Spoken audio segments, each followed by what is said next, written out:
Welcome back to the Omniverse Comics Guide.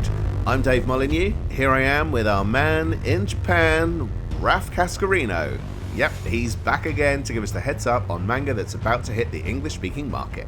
Raph has the advantage of speaking Japanese, so he can give us his opinion on the books before they hit the shelves in the West.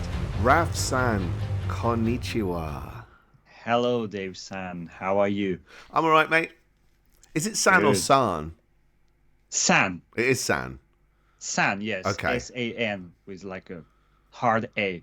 Oh. San. Normally you give us some nice themed episodes, like for example, Yes. last month was shōjo manga. Yes. We've done Shonen manga. We've done odd couples, but there's all sorts in there. So, what are you hitting us up with this month? This month's theme will be What is Love? Baby, don't hurt me. No more. So is this What like is love? To line up with? Oh, we've missed Valentine's. So actually, it played its part because when I was starting to read and prep for this episode, it was around Valentine's time. It's getting you in the mood. Which is a big thing in Japan, actually. Is it? Yeah, so for Valentine in Japan, boys get chocolates from girls. Oh. Yeah. Why don't we adopt that here? And 1 month later, if you got chocolates on March the 14th, it's called White Day in Japan. You have to give back to the girls that gave you chocolates. What, do you have to give back the chocolates you've eaten? That's a bit, right? You have to give back a gift, I believe. Oh, okay. It's a bit more hygienic. But a bit more. Like what? What do people give? Just anything? I think they give chocolate back. Do they? No one's even eating these chocolates. That's all it is. They're just passing them back and forth. No, but it's a really big thing, and I think they're selling tons and tons of chocolate around those time in Japan. Is there is chocolate? Are there popular chocolate brands in Japan, like made in Japan? There are a lot of like Japanese chocolate, but around that time you also have like chocolate from all over the world and like famous chocolate brand or something that have like a pop-up store that we can't mention probably for advertise, but hey, I don't care. I love Cadbury's chocolate. Really? Yeah. It's the purple one, is it? Yeah, I think so. Yeah. I'm I think colorblind, we can find those in Japan. I like the one with the like raisins or fruits inside. Fruit and nut. Is it called fruit Maybe, and nut? yeah. I don't know if they get rebranded over there. But yeah, this one I like. It's really good. They have the different branding on the Cadbury stuff over there? Is it all? Was it written in English? Usually it's written in English. Is it? Yeah, most of the time. Oh. I think in the like 70s or something, like many brands had the logo translated into Japanese. Yeah. But nowadays it's mostly because even the Japanese brand, for most of them, they have an English logo or something. Right. Oh, I want to see the rappers, mate. I want to see the rappers. I'll try to find some cool ones. Yeah. Pop them in the chat. Yeah. So yeah, I was prepping around Valentine, and I thought about love because I'm a romantist. Oh, I have no doubt about that. But I'm pretty sure I'll manage to surprise you though. Okay. Let's see what you got. What's your first, dude? Okay, so my first is called The Hitman Stands.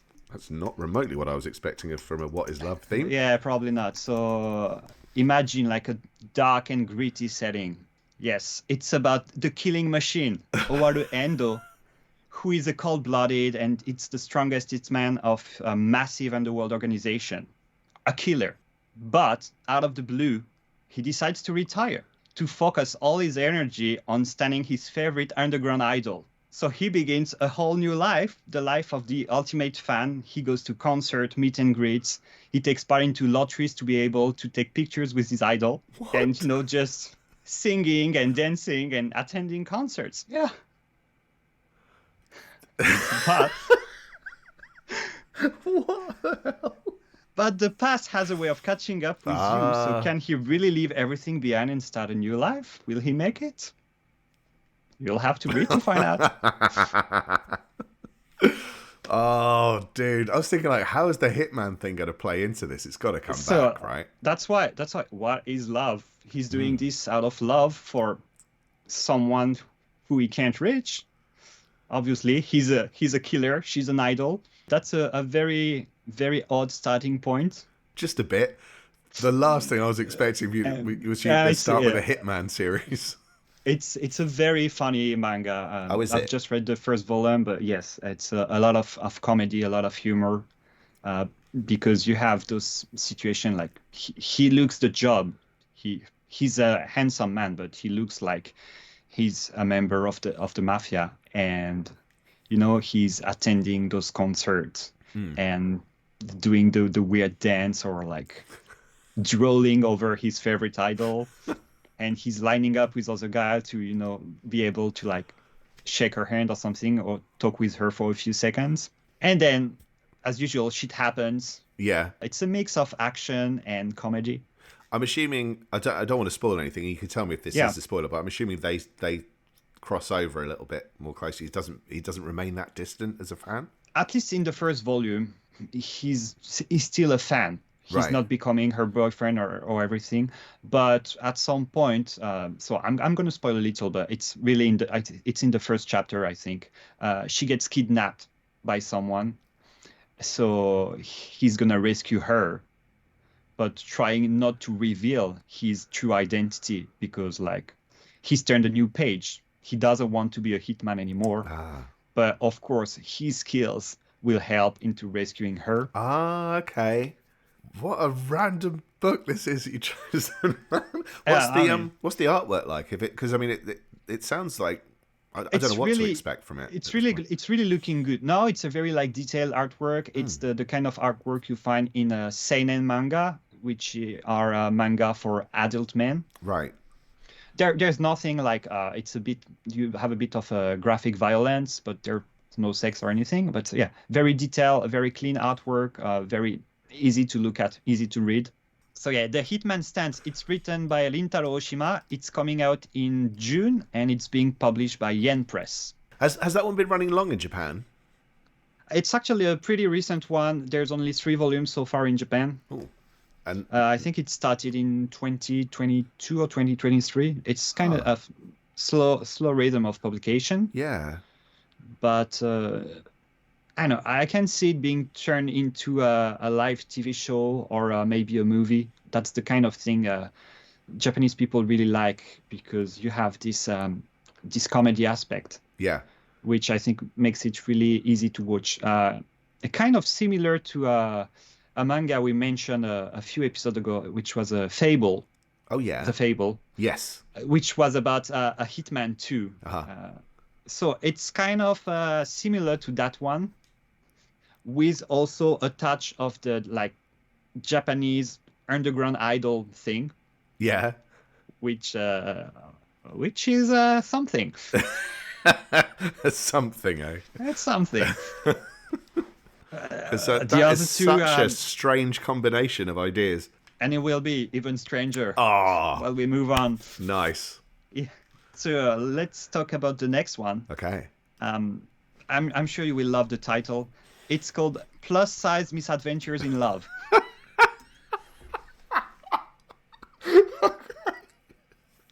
Oh, is it one of these things where the title doesn't give a fair summary and it's not what you think? Or is it what you think? Oh, no, it's what you think. Oh, okay. Plus Size Misadventures in Love. Adventures in Love. Okay, what do you got? What's this one about? So, as the title says it's about an overweight character. It's a woman called Yumiko, and she can only see her own flaws. She has a very unhappy outlook on life, which does not only infect herself, but also everyone around her. But she jumps from her balcony or from something, and she survives, but she wakes up with amnesia, with a completely whole new outlook on life. And now she sees everything with a positive attitude. She's even thinking of herself that she's extremely good looking and attractive. Yeah. Much to the surprise to everyone around her. She's so positive about everything, and she wants to move forward and to enjoy her career, enjoy her life. And that new spirit takes her on all sorts of adventures, and including perhaps the greatest of all, love. Oh. The greatest misadventure. Yeah. So again, we have a comedy. It's a shōjo manga, so a manga that is aimed at female readers. Yeah. But everyone can read it. And what I really liked about that one is that you have that character, and she's considered by everyone to be too fat, Right. to be too ugly, to be someone you don't want to be associated with. They're not only looking down on her, like they obviously were like bullying her, but she sees everything with a new light, and she wants to start a new life. And the first step for that is loving herself. And she has such confidence, such love in her look, in her character, in her temper, in everything. Like I was reading it and I was thinking, like, that's how I should feel about myself. Oh, so it's quite an uplifting read. Really, and it helps her overcome so many difficulties, like all the obstacles that she faces, like they're nothing because, she's her first fan. She's her biggest fan, and that's giving her the strength to overcome anything. I don't think I've ever read something like that. No? Usually the ugly character gets to become physically beautiful before he's being accepted. Yeah, like the Swan story, basically. Right? Which I always think is a bit of a jippy story. But not this one. She's the way she is, and she doesn't intend to change. She just starts liking who she is. That's cool. So yeah, that's a really an uplifting story. And actually, it's been made into, I think, a movie or a TV show in Japan, a live one. Live action, right. It was starring a very famous comedian. If it's made into a TV show, that means the book was a big hit. Yeah. Obviously, yeah, it's really funny. You have a bit of a love story. You see her like interacting with her workmates and little by little making everyone liking her because of who she is and not what she looks like. Is it another one that's been going, that's a fairly recent one? Yeah, it's been going a bit longer. We have 12 volumes in Japan. Is that complete? I think it's still going on. Oh, okay. As I've mentioned before, usually when a manga is popular, it doesn't stop. Yeah. They try to milk it as long as possible. Well, why not? While reading that and doing the research, I was surprised that I told you, like, she tries to herself at the beginning of the story. But when I've read the English book overview, it was mentioning that she gets into a car accident. Oh. And that's how she wakes up in the hospital. So I'm not sure if it was a mistake from the publisher or translator, or if the TV version does it that way. Maybe, or if maybe they're trying to change that for whatever reason, maybe to not mention, which maybe could be a thing. Yeah. I'm not sure. Another very random choice there. So I have to ask, when's it due out? It's due in June. It's from HarperCollins. Oh, HarperCollins. Which I didn't know they were publishing manga, but no, apparently neither did I. The author is called Mama Kari. Okay, well, we've hit another surprise from yourself, as always.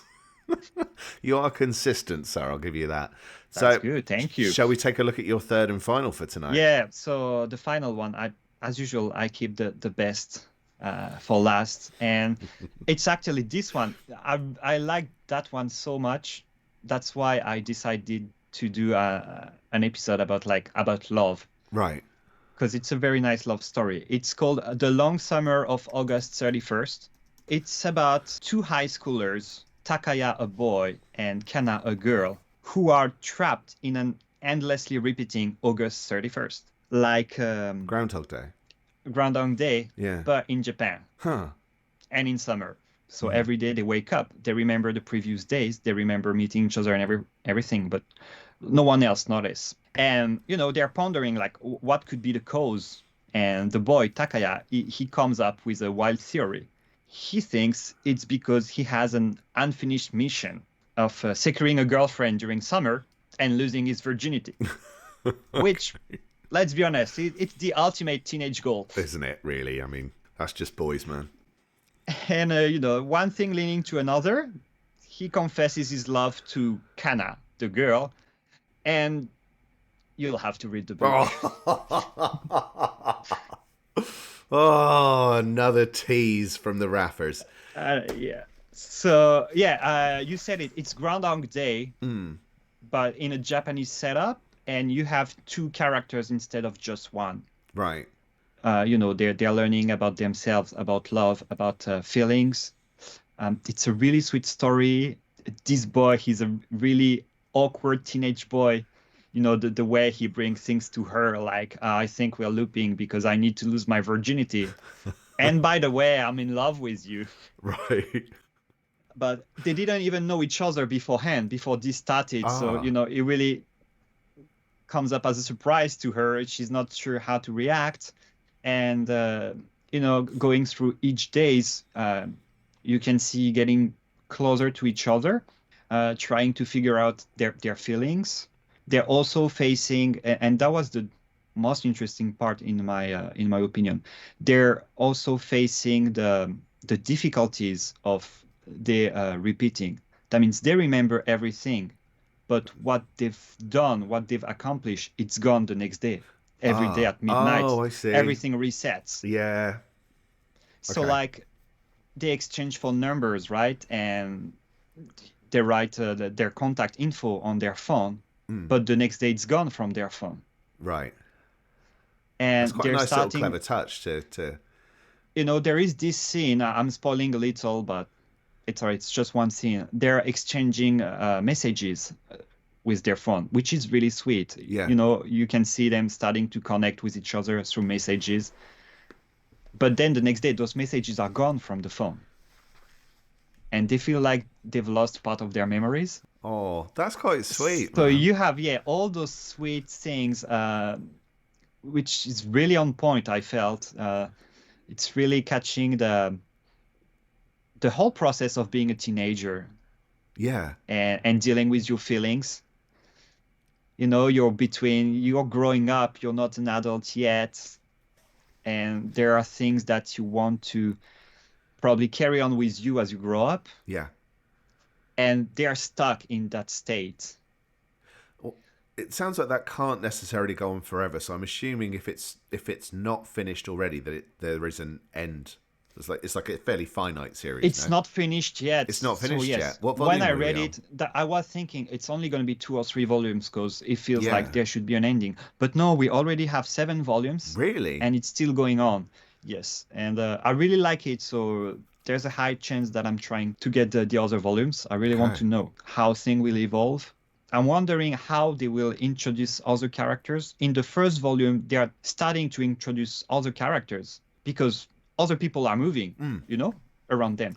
Just they don't remember it the next day. That must be really weird to write, especially for that length of time. Yeah, so I'm also very interested to see like what ideas the author will come up with. Yeah. Because as you said, it feels like something that can go on forever. It could. But It we'll feels see. like it probably shouldn't, but then if it's a smart idea and there are ways to do it, then why not? But you kind of feel like at some point there's got to be the ending where they... There's got to be an ending, right? Yeah, or they get together, or whatever happens. Maybe they don't get together. Who knows? You'd have to read it I to don't know. find out. Yeah, you'll have the to read tables have turned. I'll have to read it to find out.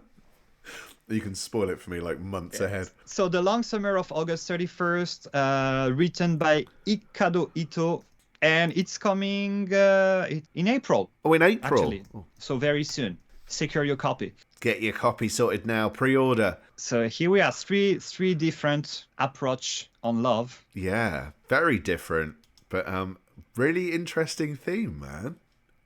Good. I like what you did there.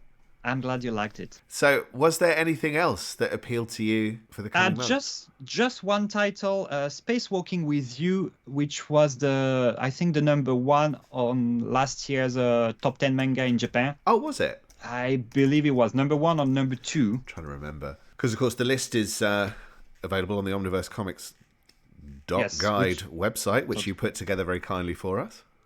It's a very great website. You should check it out. Yeah, definitely give it a look.